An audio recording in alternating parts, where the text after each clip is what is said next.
Welcome to the Great Basin Fire Potential Briefing for Saturday, June 17th. This is Gina McGuire. Over the next several days, we have multiple impacts that will affect the Great Basin. Initially, we will have near record-breaking heat across much of Nevada into Utah and the Arizona Strip over the next several days through the middle of the week. The hottest temperatures will likely occur Monday through Wednesday or Thursday. However, also we will have an increase in lightning, especially as we go into early next week. This weekend, we may see some isolated thunderstorms in the Sierra. However, as we go into Monday, Tuesday, and Wednesday, these thunderstorms will expand in coverage and stretch eastward across parts of the northern half of Nevada into Utah. These thunderstorms, after a period of very hot temperatures and dry conditions, along with rapidly drying fuels, may cause some problems across the northern portion of these two states as we go into the next week.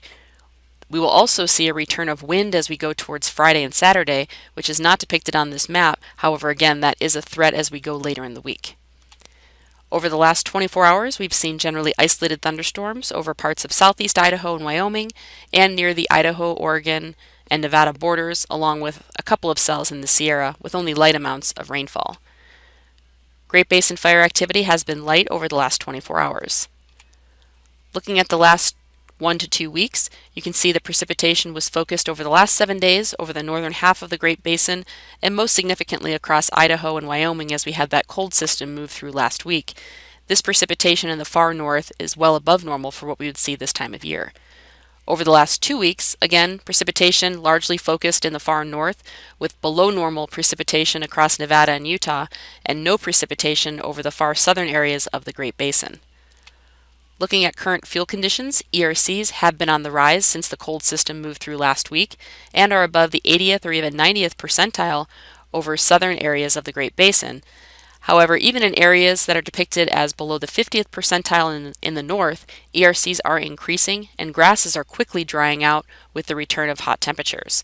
We also have increased fuel loading in these areas over the northern half of the Great Basin and the lower elevations, so that will be a concern as we see a return of hot temperatures followed by lightning then wind.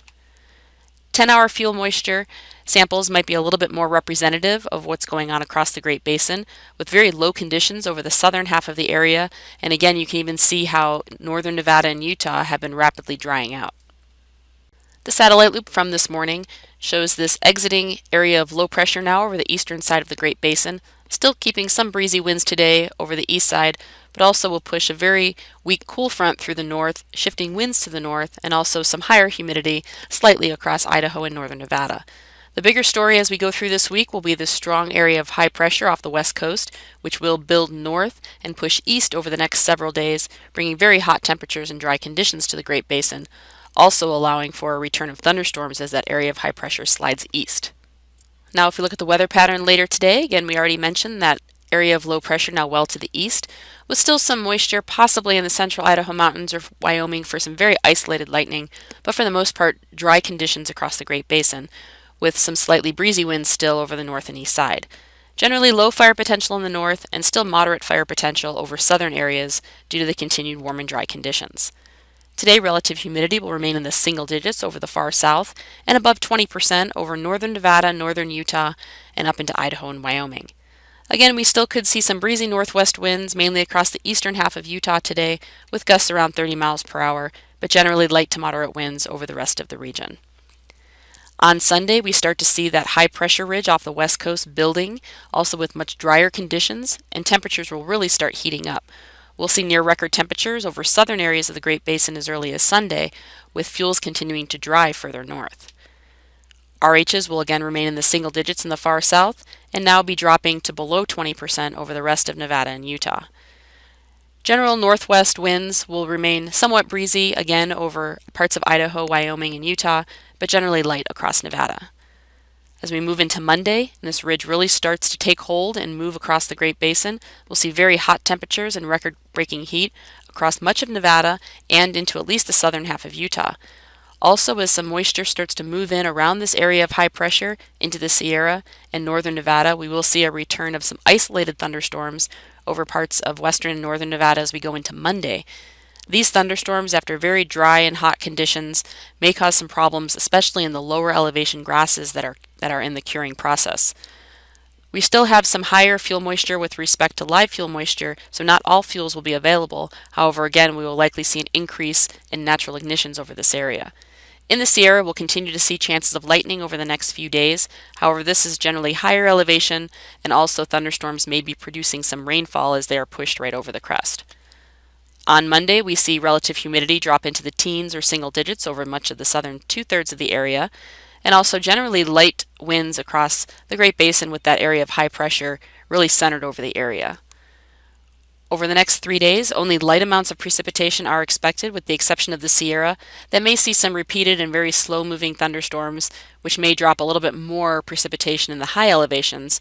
However, any lightning we do see as we go into Monday across northern and western Nevada will likely only produce very light amounts of precipitation, if any. On Tuesday, we'll see the ridge of high pressure now push a little bit further east and flatten a little bit, allowing for some of that moisture to move across northern Utah.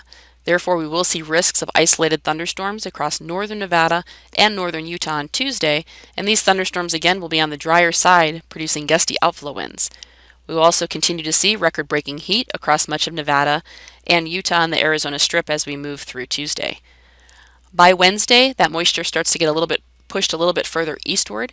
We have not put any high risks for lightning over northern Utah on Wednesday, but we are continuing to monitor that situation as we will continue to see threats of lightning throughout Wednesday, mainly across Utah, maybe far eastern Nevada. Still very hot temperatures in place with near record-breaking heat. As we move into Thursday, most of the lightning will move east of the area with generally drier conditions region-wide, and also temperatures may start to come down a little bit, at least below near records across the Great Basin, as that area of high pressure is pushed further south. As we move into Friday, an area of low pressure now drops into the Pacific Northwest, and this will bring a significant increase in winds, along with continued dry conditions across mostly Nevada and Idaho.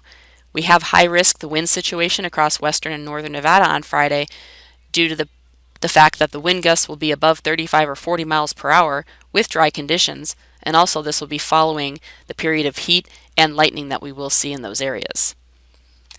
Over the next 7 days, generally light amounts of precipitation, mainly associated with thunderstorms, so again, we're not looking for any widespread wetting rains region-wide.